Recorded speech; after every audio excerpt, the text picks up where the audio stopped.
Welcome to Cricket Predicta, powered by 1xBat and Womeki. Now, this fourth day of the third test between India and England at Lord's has added another level of drama to the series as India find themselves 135 runs away from a win, while England need just 6 wickets to take a 2-1 lead in the series. Set a target of 193, India lost Yashasvi Jaiswal pretty early for a duck in the second over of the innings, Jofra Archer inflicting the damage, and subsequently there was a 36-run stand between KL Rahul and Karun Nair, but then Karun Nair was dismissed for 14 by Bryden Cars. Up next was Indian captain Shubman Gill, but he too couldn't contribute much, just 6 runs to the total as India then lost his wicket, and it was actually Bryden Cars once again picking another wicket, and after that it was captain Ben Stokes who was on the money against Akash Deep as he sent him back. And finally, India found themselves at 58 for the loss of 4 wickets at the conclusion of day 4. KL Rahul unbeaten on 33 from 47 deliveries. A lot rests on his shoulders at this juncture of the game, taking you back to England's third innings. And they resumed the innings on 2 without loss. But Indian pacers were absolutely clinical early in the day as Mohammad Siraj picked up 2 wickets early, sent back Duckett and Pope, while it was Nitish Kumar Reddy who dismissed Crawley. Harry Brook was scalped by Akash Deep. Bumrah too joining the party, picking up a couple of wickets in Vokes and Cars. But it was Washington Sundar, the Indian all-rounder, who grabbed all the limelight with his figures of 4 for 22. Phenomenal performance from him, sending back Joe Root, Ben Stokes, Jamie Smith and Shoaib Bashir after that. Alright, so where things stand at this juncture ahead of day 5, India need 135 runs. So will KL Rahul lead India to a historic win, or would it be England taking a lead in the series? To discuss more about that, we've got John Naimbu, former Zimbabwe cricketer. Welcome to the show. Let's begin by talking about Washington Sundar. He's recognized more as a batting all-rounder, but when the opportunity presented itself, he grabbed it with both hands. He was absolutely phenomenal.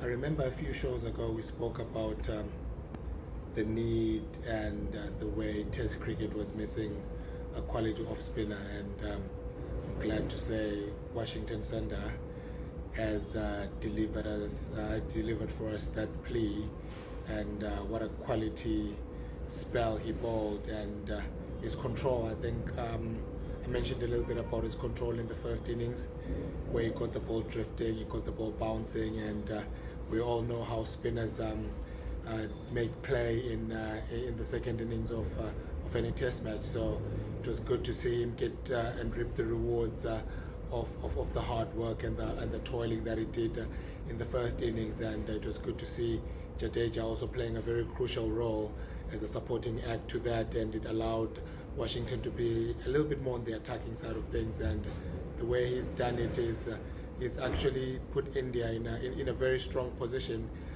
to actually try and go for the win in this Test match. I mean, 192 runs to get for this Indian attacker should be not really a breeze, but they should look to clear out that target and ensure that they get the victory. But very well done to Washington Sundar for all the hard work that is put in, and the wickets that hard work has produced. Now, England were bundled out for 192. What do you make of this total of 193 that they've set for India, and overall their batting performance? I think they've made it pretty clear from the onset that they do not play for draws, and in as much as they want to fiddle around with those words and say, yes, we play to situation and all, but that wicket was not an easy wicket to get in on, and if you did get in, you needed to make sure that you converted that score. And the way the English batted in the second innings was the combination of two things. One, of how aggressive the Indian seamers bowled, and then allowed Washington to be able to be more on the attacking as well. And then two, the egos that we saw from some of the English batters, Harry Brook in particular. We know what a fine player he is, but to be able to fall for that ploy where he's trying to play a lap shot in a test match on a wicket that he would have thought he was going to get in and maybe put up a score was very risky, and that risk didn't bring any reward to it because it opened up a door for the Indian bowlers to be able to penetrate that lower middle order and tail to ensure that they restrict them to a low total. But also in saying that, I remember there was a stat that was brought up on this show that 147 was the average fourth inning score at Lords, so that test match could be heading that way. But I still think the Indians have got enough firepower to be able to ensure that they get the victory tomorrow on the last day. Thank you, John. Thank you for those insights. Thank you. Next up, we have Paul Dennett, former, once again, take two. Thank you, John. Thank you for those insights. We are also joined by Paul Dennett, very prominent Australian journalist. Let's talk about Jofra Archer. And we can't help talking about him. We did discuss about him yesterday as well. But his performance in the fourth innings, sending back crucial wicket of Yashasvi Jaiswal, sending him back, and how he used the pace and the bounce of the wicket. Yeah, very big moment. Would have given England fans a lot of heart after watching their side steadily lose wickets throughout the day and feel as though India were well on top. That first wicket would have been welcome. And, you know, he's going to get some criticism for the shot, but I personally don't criticise him. You know, the old-fashioned opening batter sees a wide ball outside off stump late in the day, loves to let it go. The modern player doesn't play that way. They see an opportunity to score 4 runs, and I think that actually is the better way of playing. For every Jeff Boycott who does succeed and prosper by scoring very slowly the old-fashioned way, I reckon there are 5 or 10 who score much more quickly and have higher averages as a result, but it's not always going to work. And with a bowler like Archer, who does get that extra pace, you can sometimes look a bit ordinary. And yeah, you look at that and think, oh, that was a loose shot, should have let it go. But as I said, I think that's the way the modern players play. Most of the time it works. This time for Jaiswal, it didn't. Now in the last half an hour of day 4, India lost 3 wickets. And we kind of get it, why teams resort to time-wasting tactics towards the end of the day. Yeah, well, what an opening it's going to be to day 5. Rishabh Pant joining KL Rahul. KL Rahul was fantastic, and I think the fact that he looked to score was significant as well. A strike rate of 70-odd. He wasn't just sitting back on the splice, and I think that rather than necessarily playing an anchor role, is going to be key first thing on day 5, where you would hope as an Indian fan that the heavy roller will flatten things out and that maybe that first half hour, 45 minutes will be the best time to bat in the day by far. And if England bowl, let's say 8 overs during that time, and if India can get away 30 or 40 quick runs, then they could really start to move into a much stronger position of ascendancy. So in Rishabh Pant, they've got the ideal foil for, well, foil's the wrong word, that KL Rahul can play the foil for Rishabh Pant, but I think that both players should be aggressive tomorrow. And KL Rahul's on the verge of this being one of the most significant, possibly the most significant moment of his Test career. Century in the first innings, and if he can guide India home to win in the second innings, in what will then take them to a 2-1 lead, it will be very significant indeed. And now we have a very special segment on this show because we are joined by 1983 World Cup winner in Mr. Madan Lal, who won the World Cup in this very ground, on this very ground at Lords. So it is cricket scholar Sunil Kalra taking you through that. Well, thank you, Megha. Now we have one of the most, you can call him the cricketing royalty of India. Yes, why? I must tell you. He was the first player to actually bowl the first delivery in the World Cup ever in 1975. He is one of the the acclaimed 1983 World Cup winning squad member. Very interesting wicket he took, of course, of Riches at that point of time. But at the same time, he's been a coach. He's also played in England for over 20 years. And yes, today we are talking about Lords, and we have none other than Madan Lal, the former Indian player, the former Indian coach, the former Delhi Ranji winning skipper of all times, and he's got multiple records. Madanji, welcome to the show. Thank you very much. Thank you. Madanji, straight onto the pot. This is a second inning decider, which means it's a shootout. जैसे hockey में होता है shootout at the last minute. पहला score पहले level पे it's equal, but at the same time you're chasing something which is very close for comfort. Do you think India has a chance today? Definitely India has a chance because India only has to get 135 runs, and they have very good batsmen, Rishabh Pant, KL Rahul, and Vishnu Sundar and Jadeja, who's very, very experienced. So we have a chance, but you have to see that in the first hours, they have to be very, very careful not to lose the wicket. That's where if you lose the wicket, then the pressure is going to get onto you, and the tail is not used to getting runs under pressure. They can give you the stand, but they will not get the runs. They might get 10, 15 runs, can stand, hang around there and give you the stand, and they try to make sure they cross the line. But definitely first 2-3 batsmen is very, very important. So when we look at the weather sheet, the temperature today, it's around 16, 17, 18, maximum is 22 in the playing hours. Sir, you've played there, you lived there for 20 years in summers. Do you think 20 overs, 5th day track, sun coming down, do you think this is going to be a bowler's paradise? Because the spinners don't bowl traditionally on the 5th day. Never it has happened in the last 15 years. But it's a pacer attack. Your views on this, sir? Definitely, English weather is very, very different, and you never know. I tell you the story. When we were playing the World Cup final and second inning we were bowling, the cloud cover was there. Yes. I have never ever in my life moved the ball that much when I moved that day.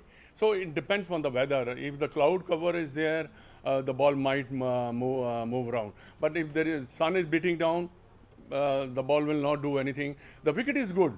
Yes. That's not to worry about the thing. But definitely you have to see, like these sort of crucial stages, you have to hang around, and at the same time, your scoreboard should be ticking all the time. Yes. That is very important, because once the scoreboard is ticking, then the pressure gets onto the other side, and the England side will try their level best to win this test match, because now they have a little bit of hope. Once they have got 58 for 4 Indian batsmen, then I think that's where you have to make sure that 1 hour is very, very crucial for the Indian batsman. Absolutely, 1 hour is very crucial. When we're talking about Lords, we're talking about a crucial day, we're talking about a crucial time, India under pressure. Does it remind you, sir, of something that happened many, many years ago? Cloud, weather, India under pressure. Does it remind you of that afternoon of 1983, sir? And bowling to Viv Richards? Because, what happened, like when you bowling against the best batsman in the world, you must think that I'm also playing for the country. I'm not thinking about Viv Richards, I'm thinking about myself. Right. How I'm going to get him out. That's the same thing the Indian team has to do. They have to bat, whether it's a Ben Stokes, whether it's a Chris Woke or Jeffrey Archer or Brendan Grace. So you don't have to think about it. According to the pitch of the ball, according to the length of the ball, you keep on playing and play the shots.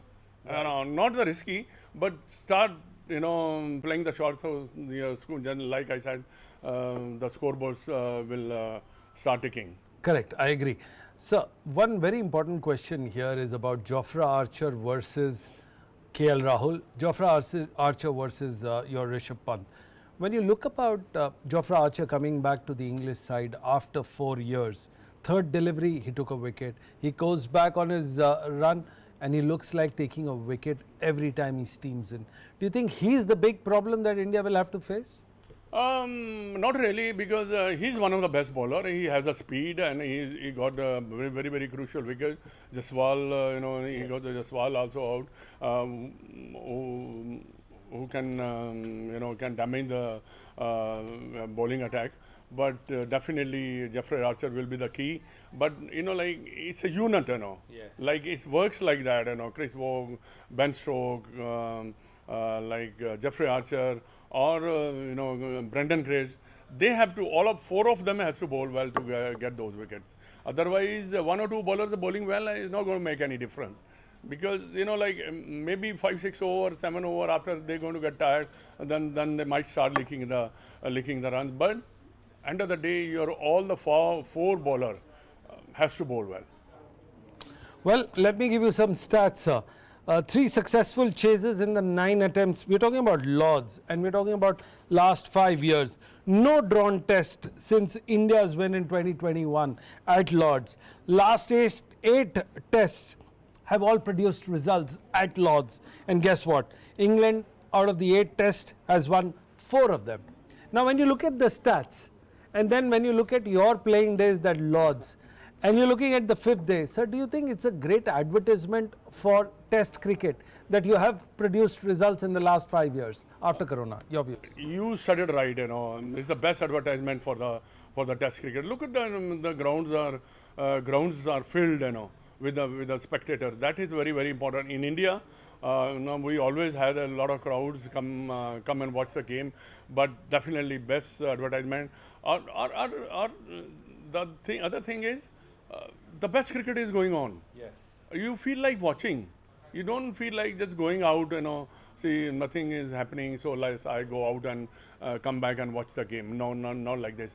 But nowadays, the match are finishing in 3-4 days. It depends on the condition also. But in this series, all the last 2 test matches gone in the last day, and the last test match, let's say you have given the stacks, result is going to come unless it rains, which is weather forecast is not there, I think weather forecast is very, very good. So result is going to come, and Lord has a habit of producing the result. Because the last day, if you have seen it, the ball little bit moves and keeping low. England is a place where you can move the ball all the time, especially with the Duke ball, because if you bowl up, the ball is going to move. The condition is such, they always have a condition where you can do the damage and bowl up. Sir, let me interrupt you here and wrap up the show by asking you, sir, is it fair to say that you were the first reverse swing bowler in India? You started it all when we were talking about movement of the ball? Yeah, definitely, because when I went to Pakistan to play the Test series, then I talked to a lot of players, Pakistani players, to ask them how you move that much. I also can move the ball, but in the end of the day, they don't tell you the stories. But looking at the ball, when I saw the ball, I said, this is the way they do it. Then when I came back to Delhi, I started doing the same thing. I started rubbing the ball with a sandpaper, rubbing the ball on the wall, making one side rough, and then I started bowling with that ball. But you are amazed, like the older the ball gets, the better it moves. So we have learned from there. But now everybody knows it, and it's not a big secret story nowadays. Absolutely. Well, that was an old story about Mr. Madan Lal, who'd learned the art of reverse swing, especially from his friends at the neighbouring part. But we also have another story coming up later this week after the test match is done, how Akashdeep actually was unearthed in his academy where he came to play. Somehow he landed up at Mr. Madan Lal's academy, spent a lot of time there, considerable, then he had to go back. But again, Akashdeep is a bowler that is doing wonders for India. Well, that's all we had time for. I'll thank Megha, my colleague, for wrapping up the show. Over to you, Megha. Well, that's all we have time for on Cricket Predictor. We'd be back again tomorrow with much more analysis as the game would have concluded by then.